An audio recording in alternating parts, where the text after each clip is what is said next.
샬롬, 말씀 읽어주는 김기웅 목사입니다.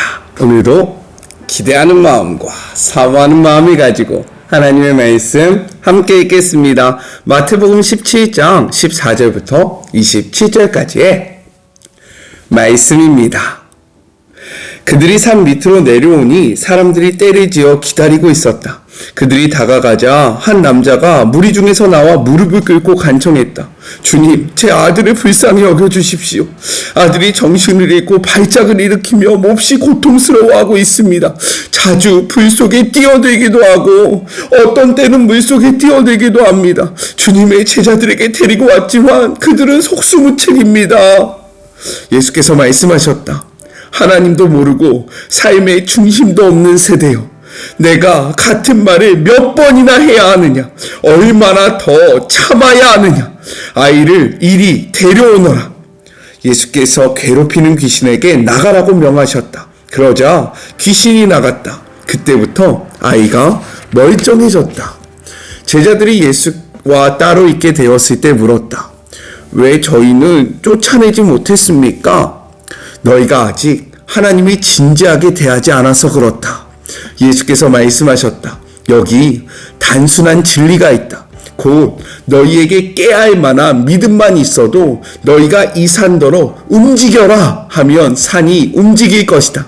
너희가 감당하지 못할 일은 아무것도 없다. 그들이 갈릴리에서 다시 모였을 때 예수께서 말씀하셨다. 인자는 하나님과 관계하기를 원치 않는 사람들한테 넘겨질 것이다. 그들이 인자를 죽일 것이고 인자는 사흘 후에 다시 살아날 것이다.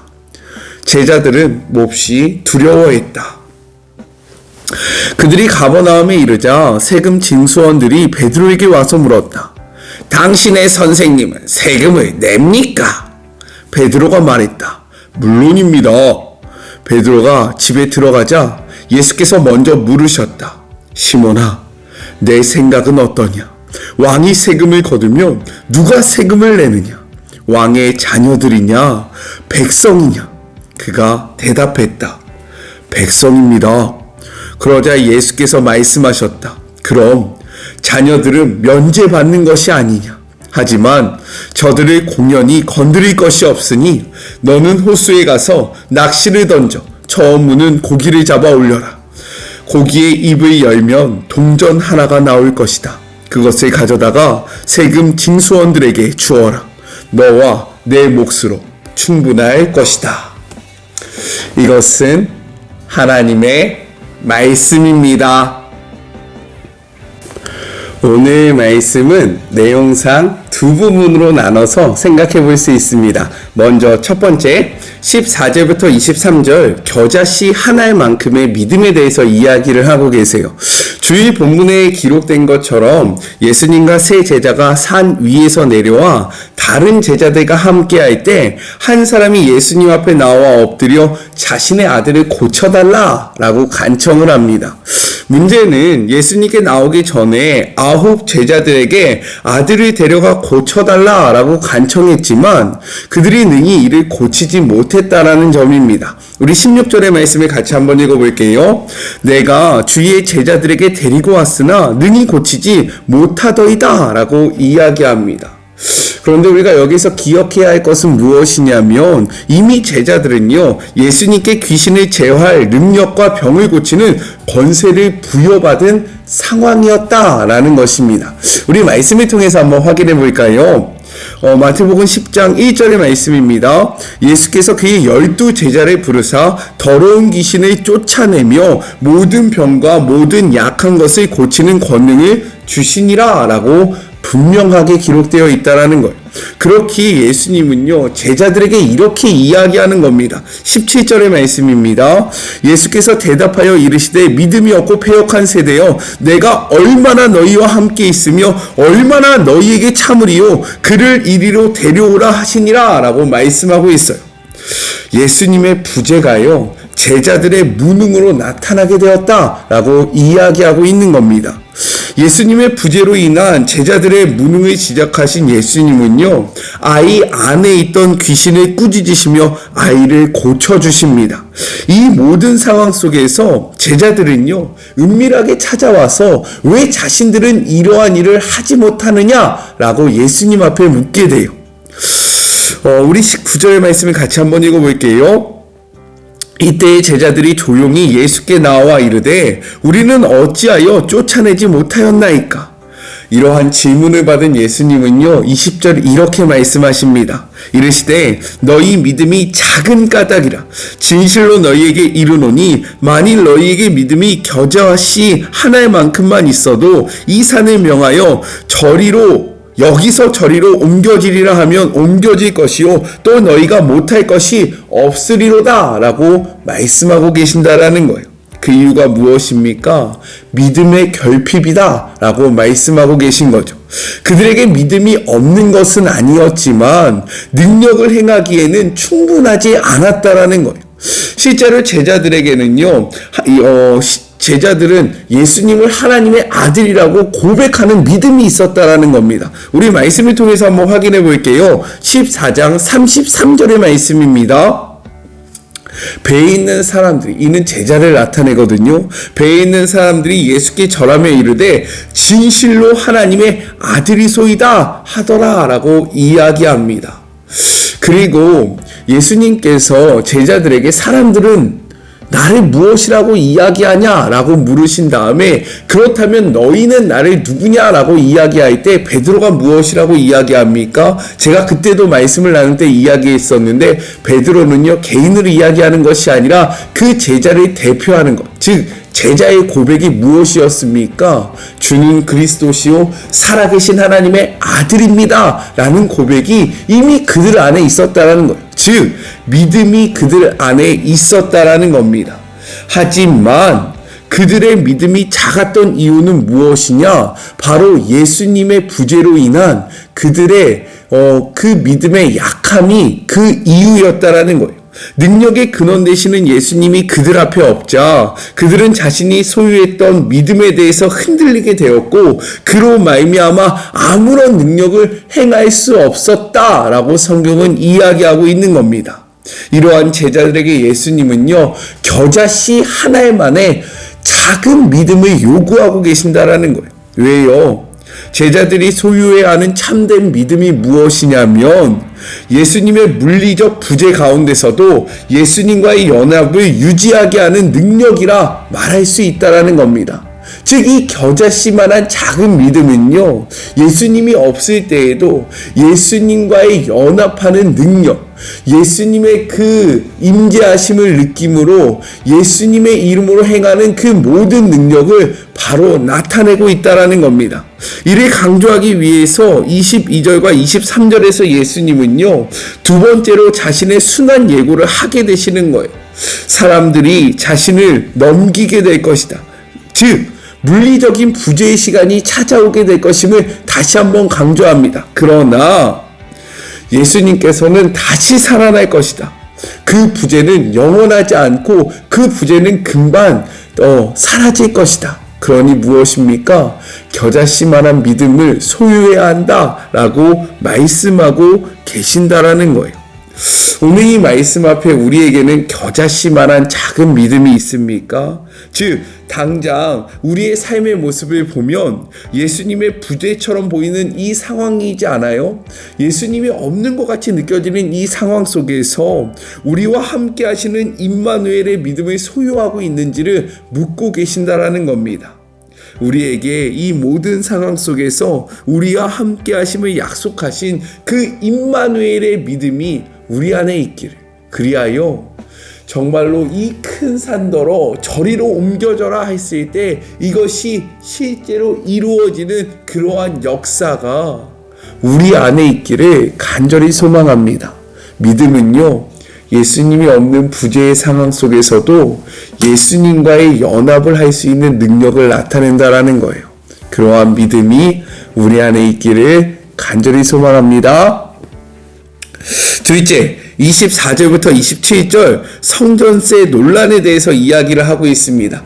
예수님의 일행이 가버나움으로 내려왔을 때 성전세를 담당하던 자들이요, 베드로와 예수님께 그 성전세를 요구하게 되었다라는 거예요. 여기서 반세겔이라는 것은 무엇이냐면 20세 이상의 유대 남자가 매년 납부하는 성전 세금을 뜻하고 있는 겁니다. 그러자 예수님이 베드로에게 물어봐요. 25절 후반부의 말씀입니다. 예수께서 먼저 이르시되 시몬아, 내 생각은 어떠하냐? 세상 임금들이 누구에게 관세와 국세를 받느냐? 자기 아들에게냐 타인에게냐? 라고 묻고 계십니다. 즉 세상 임금들이 관세와 국세를 징수하는 대상이 아들과 타인 중에서 누구냐라고 묻고 있고요. 특별히 여기서 타인은 아들을 제외한 모든 사람들이 나타내고 있다는 거예요. 이러한 예수님의 질문 앞에 베드로는 무엇이라고 이야기합니까? 타인입니다 라고 답을 해요. 그러자 예수님은요, 아들들은 세금을 면하게 될 것이다 라고 이야기를 하신다라는 거예요. 즉 징세의 대상은 아들이 아니라 아들을 제외한 모든 사람들이다 라고 이야기하고 있는 겁니다. 사람들은 지금 성전세를 걷고 있다라는 거죠. 성전세, 성전을 사용하면서 성전을 사용할 때, 누릴 때에 내야 하는 세금입니다. 성전의 주인이 누구입니까? 하나님인 거예요. 그렇다면 하나님의 아들이신 예수님은요, 이러한 성전세를 내야 합니까? 내지 않아야 합니까? 당연히 하나님의 아들이기 때문에 낼 필요가 없는 것이 타당하지만 예수님은요, 이것을 내시겠다라고 이야기하고 계세요. 이 말 속의 핵심은 무엇이냐? 예수님은 자신이 하나님의 아들이라는 것을 다시 한번 강조하고 계셨다라는 겁니다. 그런데 중요한 것은 무엇이냐? 예수님이 성전세를 납부하겠다라고 이야기하지만 세상의 방법이 아닌 방법으로 이것을 이룸으로써 나는 이것을 굳이 할 필요가 없는 하나님의 아들이라는 것을 강조하고 계신다라는 거예요. 어떻게 성전세를 납부하십니까? 베드로에게요, 낚시를 하라고 이야기하고요, 첫 번째 잡히는 그 물고기의 입을 열었을 때 한 세겔이 있을 것이다. 이것을 가져다 내라 라고 이야기합니다. 성전세는 납부하지만 세상의 방법이 아닌 정말로 세상이 감히 상상할 수도 없는 초월적인 방법으로 이러한 일을 진행하시겠다라고 이야기하고 있는 거예요. 왜요? 예수님은 하나님의 아들입니다. 세상에 살아가지만 세상에 속하지 않는 자이라는 것을 분명하게 드러내고 계신다라는 거예요. 그런데 여기서 더 나아가서 중요한 것이 무엇이냐면 자신의 세금만을 내는 것이 아니라 베드로의 세금 역시 함께 내주신다라는 거예요. 이것은 무엇을 의미하냐면 아들이 누리는 특권에 베드로를 동참시킴으로 베드로 역시 하나님의 자녀되었다라는 것을 강조하고 계신다라는 겁니다. 앞서서 예수님은요, 가족의 개념을 새롭게 정의하셨어요. 말씀을 볼까요? 마태복음 12장 50절의 말씀입니다. 누구든지 하늘에 계신 내 아버지의 뜻대로 행하는 자가 내 형제요, 내 자매요, 어머니라 하시더라 라고 이야기합니다. 혈육이 중요한 것이 아니라 하나님의 뜻을 행할 때 누구라도 하나님의 자녀가 될 수 있고 예수님의 형제가 될 수 있다라고 이야기하고 계신 거예요. 그렇기 때문에 하나님의 말씀을 쫓아가는 우리 역시요, 하나님의 자녀가 될 수 있는 겁니다. 믿으십니까? 이렇듯 우리의 정체성은요, 하나님의 자녀라는 거예요. 우리가 비록 세상을 버타며 살아가고 있지만 세상에 속할 수 없는 이유는 우리는 세상의 자녀가 아니라 하나님의 자녀이기 때문인 겁니다. 그렇기 때문에 세상의 법칙대로 살아가서는 안 된다라는 거예요. 하나님의 자녀된 신분으로 이 땅을 살아가야 함을 분명하게 이 말씀 앞에 깨닫는 우리 모두가 되기를 주님의 이름으로 축복합니다. 우리는요, 우리의 정체성은요, 하나님의 자녀입니다. 아셨죠? 이것을 꼭 기억하면서 비록 세상 속에서 살아가지만 세상의 법칙을 따라가지 아니하고 하나님 나라의 법칙대로 살아가는 우리 모두가 되었으면 좋겠어요. 우리 같이 기도할까요? 하나님 감사합니다. 오늘도 말씀을 함께 나누었습니다. 이 말씀 가운데 주님, 우리가 기억해야 하는 그 메시지는 무엇입니까? 각자에게 주어진 그 말씀을 꽉 붙잡고 삶의 자리에서 힘있게 살아가며 정말로 주의 말씀으로 승리하는 주의 모든 자녀들이 되게 하여 주시옵소서. 우리에게 겨자씨만한 믿음이 있어야 함을 고백합니다. 하나님 아버지, 이러한 믿음은 예수님의 부재에 상관없이 예수님과 연합하는 능력을 나타내고 있는 것입니다. 주님, 지금 이 땅의 모습을 보면 예수님이 없는 것처럼 예수님의 부재가 느껴집니다. 하지만 예수님은 우리에게 임마누엘, 언제나 함께 하시겠다라고 약속하고 계시오니 이 약속을 믿으며 우리가 온전한 믿음을 소유하게 하여 정말로 모든 능력을 행하는 주의 모든 자녀들이 될 수 있도록 역사하여 주시옵소서. 우리의 정체성은 하나님의 자녀입니다. 그렇기에 세상 속에서 살아가지만 세상과 구별된 삶을 살아가야 합니다. 이를 기억하며 우리가 하나님의 자녀된 그 정체성을 잊지 아니하며 이 땅 가운데 살아가는 주의 모든 자녀들 되게 하여 주시옵소서. 함께 하실 주님을 기대하며 거룩하신 예수님의 이름으로 간절히 기도드립니다. 아멘. 우리에게 온전한 믿음이 있기를 소망합니다.